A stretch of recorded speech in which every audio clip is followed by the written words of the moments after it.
we've had to reduce our media specialists across the corporation, with the exception of one or two.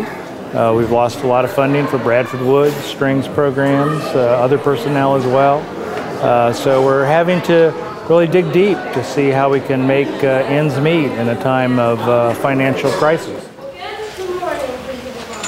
Well, I was nervous. It was more people than I had thought it would be. And then there were cameras and microphones and lots of other stuff. And so it made me nervous, but we made it through. I mean, they clapped before we even did anything. So I think they were excited and they wanted to see what we were doing, or they felt that it was going to be good. When we perform these plays, it's just like our parents or family and stuff, but this time it was like there was a guy filming it, and there was a lot of people I didn't recognize. It wasn't the best play we ever did, but I think it was the most important. The families got together and really wanted to make their voices heard in a way that they've not been heard before, and decided to take the crisis in our community of budget cuts and bring it home and show you what they felt about it, focusing on librarians. The whole class was involved because we have a session called What's on My Mind every week, and one of the topics had been budget cuts. So everyone was talking about that, and I think it's how we all became informed about what was going on. I think this one was kind of easy to understand, at least for me, because it's about budget cuts and it's about something in real life, and I don't know, maybe we'll get our librarian back maybe sometime. I was touched when I heard about the play. It was just unbelievable. In the scene in the play where the librarian is gone and the kids are just like, "Rah!" That's kind of my vision of the place without us there. So I think they were spot on with some of the ways they portrayed both the adults and the children in the building with this news. I think it was the best play that when we ever did, and the most important. So lots of people hope that it was change the mind so we would get to keep a librarian. I hope it changes the people who decided to cut the librarians, because kids need librarians, it seems like, and everybody loves librarian because we get to read a book and we get to pick out books. I think, like everyone else, that this was like the most important one, and I really hope that it changes some minds about the librarians. Even though it sounds kind of cold in the press that we're losing the media specialist, to the students here at Templeton, that's a person that they love very dearly. I was really upset. I was actually crying when I heard about it. She read the paper and she started to cry. And it was not just the librarians, but the whole list. But the librarians hit her really hard. I was really upset about the librarians, so I just sat down at the computer and I wrote a letter to the editor.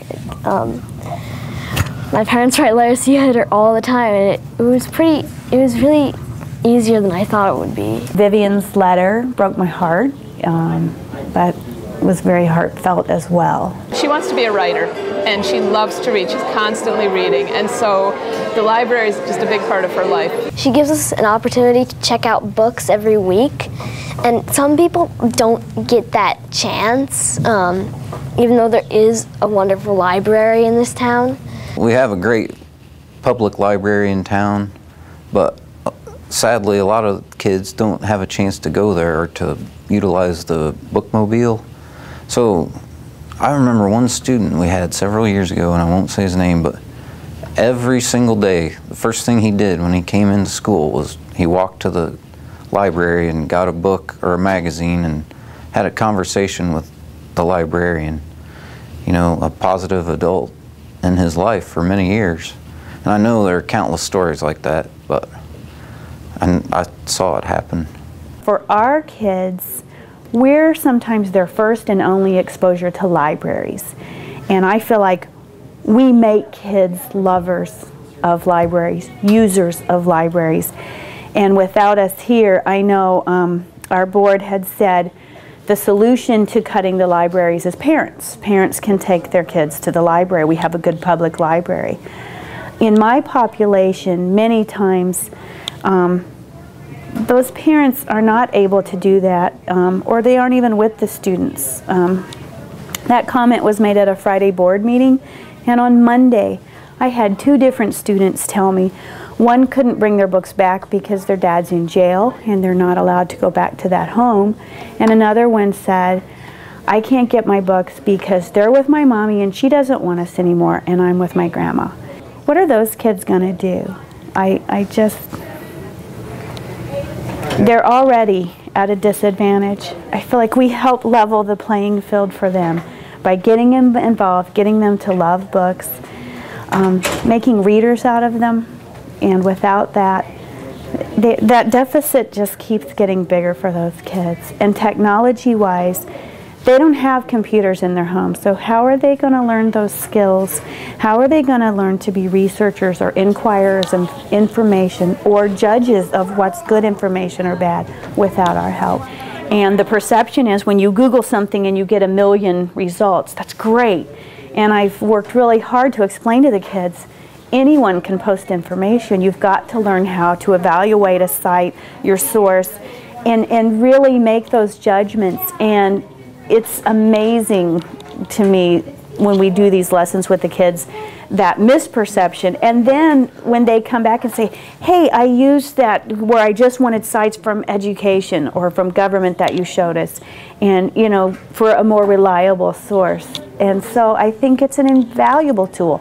There's a lot of adults that don't have those skills, and I think if we can reach the kids at this level to be evaluators of the material they're reading, not just takers in of whatever's thrown at them, that's a huge plus for those kids. Seems like we're stepping backwards in time, and there's all this emphasis on literacy in our schools, and now you're going to take someone, I mean, these kids love reading and it's part of our environment and our school, but I think it all comes from Miss Hall. She talks with kids daily about new books she has, and I think loving to read is part of learning to read. The librarian's affected too. You don't just choose. They should have a decision about how they feel about their job and what happens to them.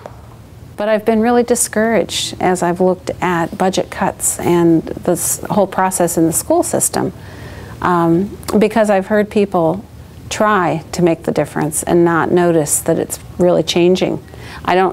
I hear people say they're listening, but I don't see a change. And so what I'm looking at right now is children coming together and singing "We Shall Overcome," which moved me to tears, and reminding me again to be really hopeful.